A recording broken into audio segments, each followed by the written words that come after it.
What's up YouTube, welcome back to another video. Today you join me here in Dusseldorf. If you've seen my last video, you would have seen that I was due to go to Marseille and back, and then on Tuesday Madrid and back, but my roster changed when I landed from San Diego, and instead today I was given a Manchester there and back into a Dusseldorf.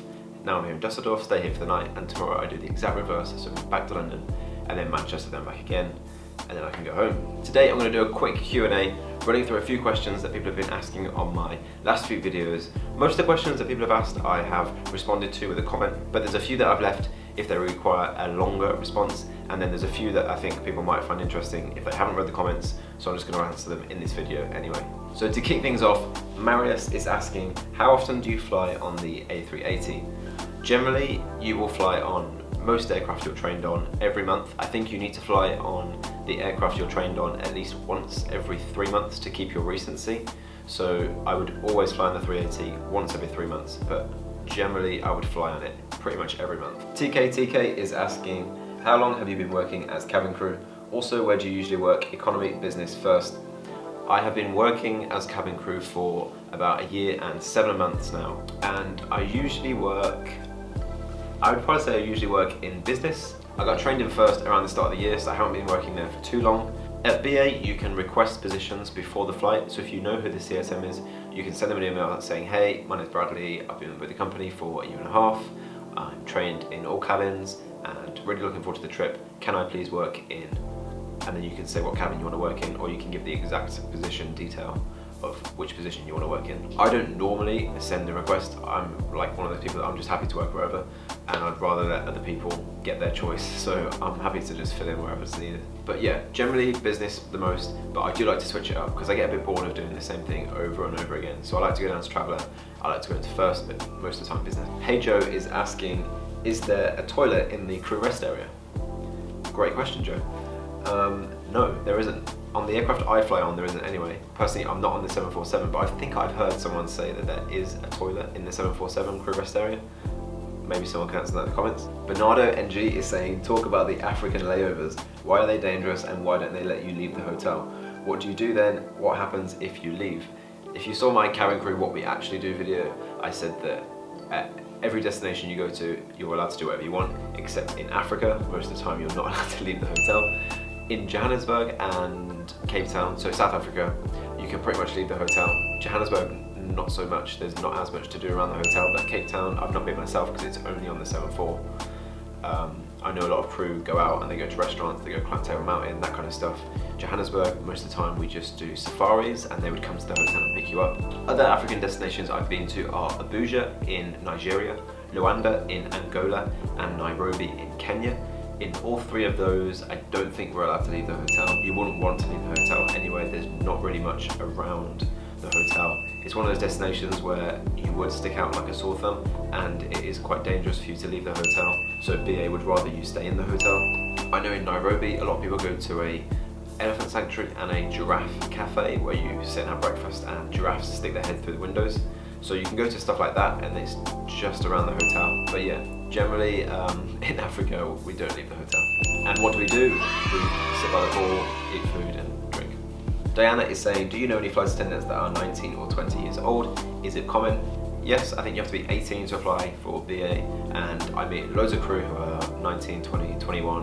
Personally, I'm 24, and generally I'm usually like middle of the age. There's a few people that are older than me, there's a few people younger than me. Simra is saying, can you please make a video about how you started your career and what you like about the job?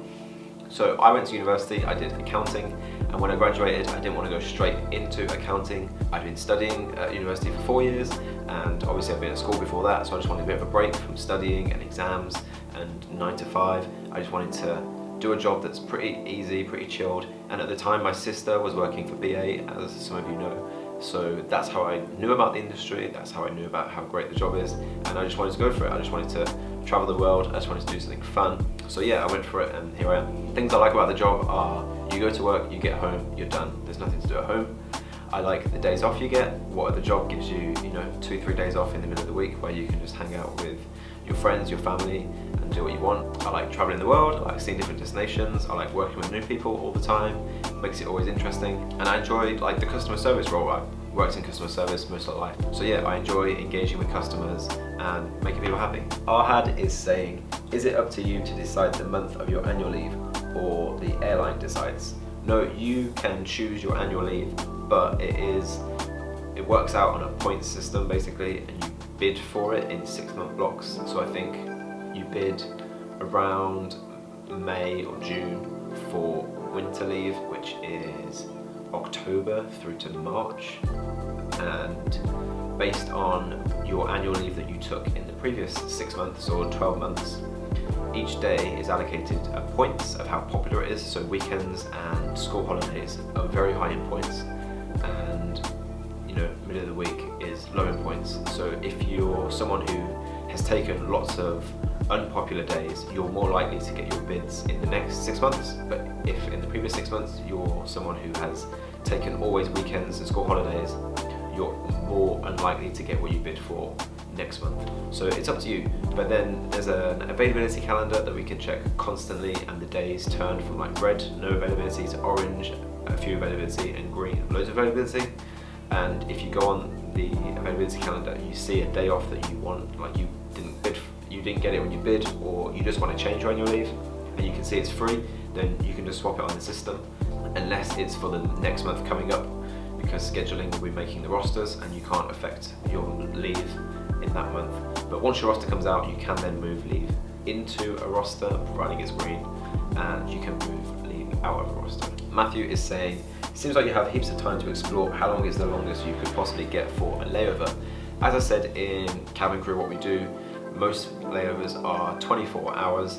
There's a few for longer flights that are 2 days, so you get 2 nights there. And then other than that, it's pretty random, I'm not gonna lie. It really depends on the aircraft. If the same aircraft goes to the destination every single day at the same time, then you'll usually stay for 1 or 2 days.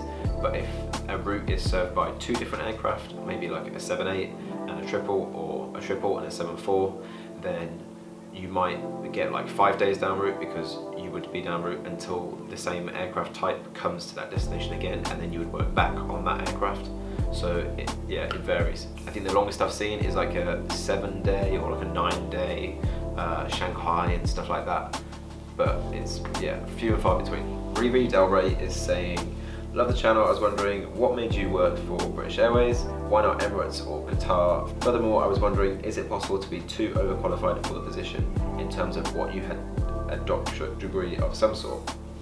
So I wanted to work for British Airways because I didn't want to leave home. I wanted to stay at home and work for a long haul airline, because if you just do short haul, you're just doing there and backs, and I wanted to do the job to see the world really. In terms of being overqualified, I mean, I've got a degree. I meet a lot of people that do have degrees. I meet a lot of people that have come here after they've worked in the police, or they've been teachers and they're coming to the end of their career, or there's people that are in the middle of their career and they just want a break, so they leave and they come and work for BA. So yeah, I see people with all kinds of education, degrees, backgrounds. I don't think you can be too overqualified.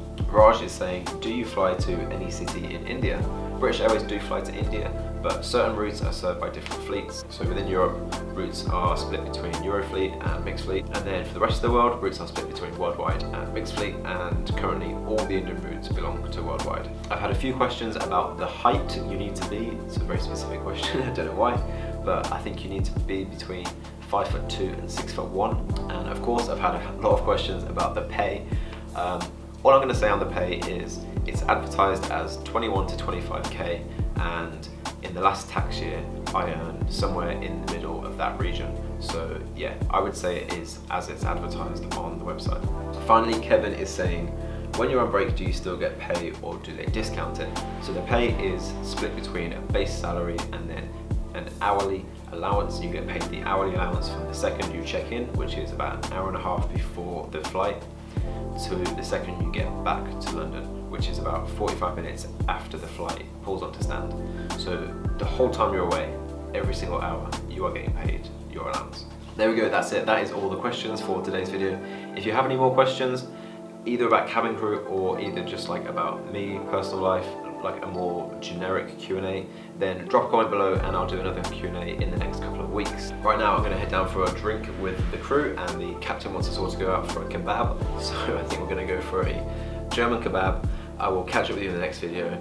If you did enjoy this one, please give it a thumbs up and don't forget to subscribe for plenty more videos to come. Bye bye.